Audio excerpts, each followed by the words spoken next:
everyone. My name is Agnes. Once again, introduce myself. Thank you so much for taking your precious time off to attend a very special occasion, this book reading and lunch session with Mr. Lalit Mengi. Thank you, sir. It's really an honor to have you here gracing this event and share your insights with us. Growing up, I've known my dad to be a hard-working person, someone who's very diligent, someone who is quite relentless in the pursuit of things that he sets his mind to. I've known him to be someone who loves nature, loves the world, is always curious, loves reading. All the books have a lot of small notes, he has small notebooks filled with notes, from all the things that he's read. I've known him to be someone who loves writing, his engineering, technical papers, but I've not known him to be a poet. And so it's really a privilege to introduce him as he reads for us from his very first book, Musings of the Mind. Thank you. Thank you, Vikram, for these few words. God bless you. Thank you, Agnes, for organizing today's event and then providing your personal studio here. It couldn't have been a better venue than this, and I can sense the yogic vibes, the divine, and once I get the feeling it will go well with my reading, the sense of my reading, in quite a few points which will reflect there.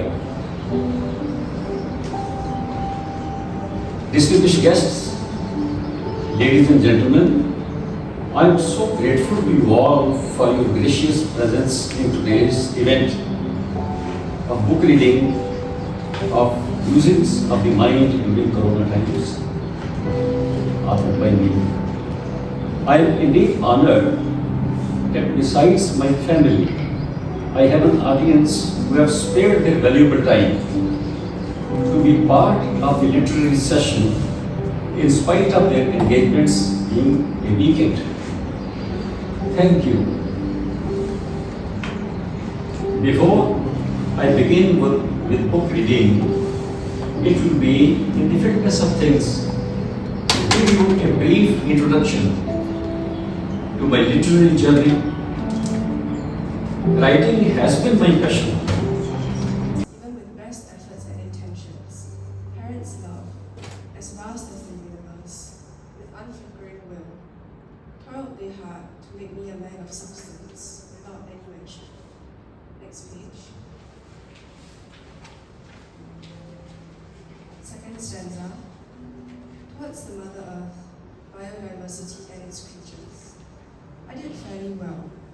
Quintessentially being a lover of nature, yet stubborn are the obstacles between man and nature. I wonder I may have ended up my cherished image's caricature. Skip this stanza on to the next. With some success, shortfalls quite a few, rather than allude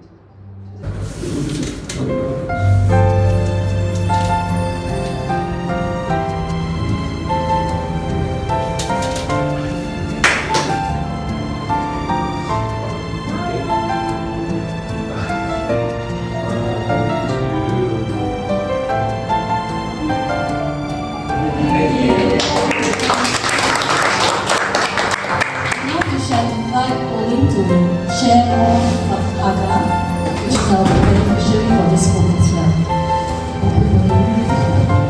Thank you very much, Agnes. Welcome again, everyone, and our friends who joined at the back. Welcome, Julie, Weber. Good to see you. So, thanks again very much for your attention. And I wanted to just say a few words about Haga. So everyone has a book in your hand right now. And we had said that we were going to sell the book, but we decided to give everyone a book. However, we'll just ask you to take a look at this logo here that's called Haga International. Can I have a show of hands? Anyone who has heard of this name, Haga? Interesting, right? So we have not heard of Haga. Neither had I until about 3 months ago. So Haga International is an organization which we are supporting. And they will be the beneficiary of any donation that comes from you. We will not sell the book, but we will ask you to think about providing a donation or any form of support to them. So who are these people? 3 months ago, a few colleagues and I, we participated in a volunteerism program where we went to write CVs for the clients of this organization. Who are they? They are people who have been trafficked, human trafficking in Singapore. It is an organization that we have provide legal advice and help for such victims of slavery. And I think the word slavery doesn't come easily to my mind, especially in a country like Singapore. I didn't know they existed. So they are housed in Teluk Kurau. If you were to go there, we don't call them the victims, we call them the clients of Haga. They get a chance to be rehabilitated, legal assistance, send them home towards freedom, and a lot of times it's also about giving them skill sets for them to reinvent their lives. So Haga is an international organization. A lot of their clients are in Southeast Asia, and many were tricked into coming to Singapore on the promise of having a job. And when they arrive here, passports get taken away, and they find themselves in a position that is untenable and is usually very desperate and very harsh. Some of them were domestic helpers who were not treated well, and they had to run away in the middle of the night. I met one such person, and they would seek help from Haga. So not many people know. So the objective is, as Daddy was reading his book, was thinking about how we all live in a pretty wonderful world, right? And Agnes started by saying, why wonderful? The world can be quite wonderful if we can help one another and create awareness for this organization that we've not heard of. So if you feel called to, please donate to them. The QR code is over there, the UEN is over there as well on that piece of paper on the wall.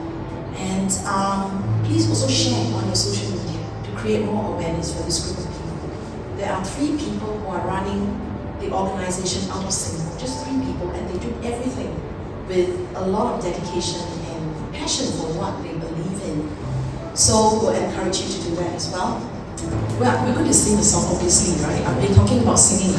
You have to sit through this, I'm sorry.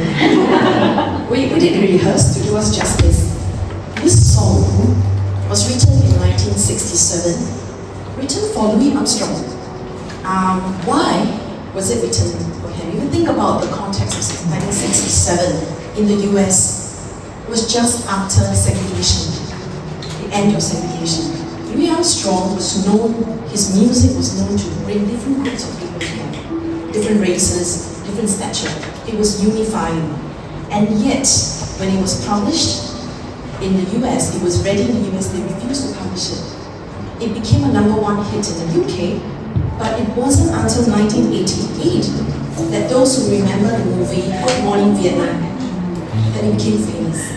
And the music and the lyrics reflect the sentiments of what we have today, from the reading from quiet, from Q to morning walk to my dad's. If you think about it, it points us to one thing: the world can be quite wonderful if you were to stop and observe, and the world can be quite wonderful if we can help one another, like the clients of Haga. So we are going to sing. So brace yourselves. Yeah, also I'd like to add, this song was specially arranged by a friend of ours, Zhihao Zach. Yeah, you want to share more with you? Go ahead.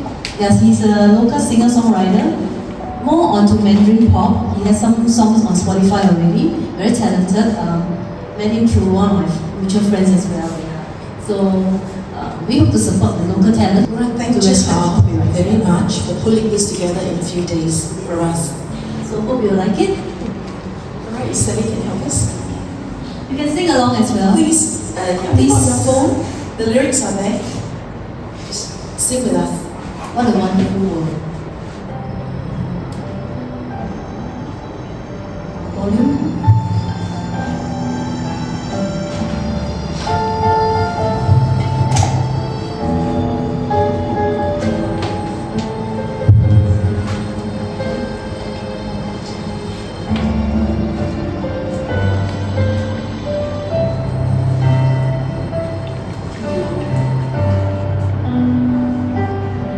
I see trees of green, red roses too.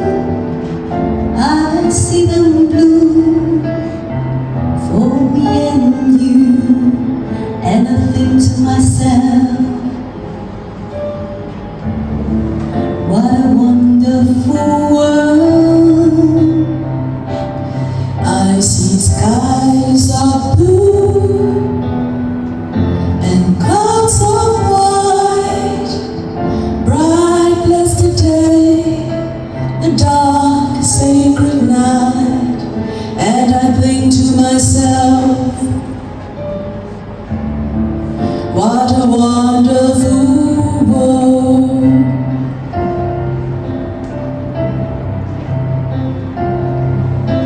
The colors of the rainbow, so pretty in the sky, are also on the faces of people going by. I see friends shaking hands, saying, how do you do? They're really saying, I love you. I hear babies cry, I watch them grow. There ain't much more than I'll ever know. And I'll say to myself, what a wonderful world. Together? Yes, I think to myself, louder, what a wonderful world. Thank you for joining us. I hope you enjoyed the session. For a long time, it has been in my mind to go beyond the way we behave, what I say in chapter 2, human traits. That covers the way we behave generally in day-to-day lives. It has been in my mind, particularly after going through the books of Harari, Harari, Homo sapiens and Homo deus. I've been wondering that if I can write, then why we behave like that. Here I've covered the way we behave. I wanted to connect it to our evolutionary process, how those traits came into our genes. Many of the things which are universal in our genes in the Homo sapiens, a lot to do with the evolutionary process. I want to research on that. It is actively in my mind. I'm working on that. And another subject which is, I've done some work on that already. I try to cover my service carriers' experience in different places, a kind of memoir. So in the backdrop of my postings at various places, I would like to cover the landscapes of those areas. Particularly Ladakh, it is a very fascinating place and lots of tourists go there. I have served there for 2 years and a good experience of that place, like many other places. So these 2 books are in my mind. I'm thinking very seriously. Let's see how progress is. I will love to have your feedback after you go through this book. If anything is in your mind, and just please go through the preface. I would like to have a feedback, anything you want to know, and anything in your mind to supplement your ideas or whatever they feel about it.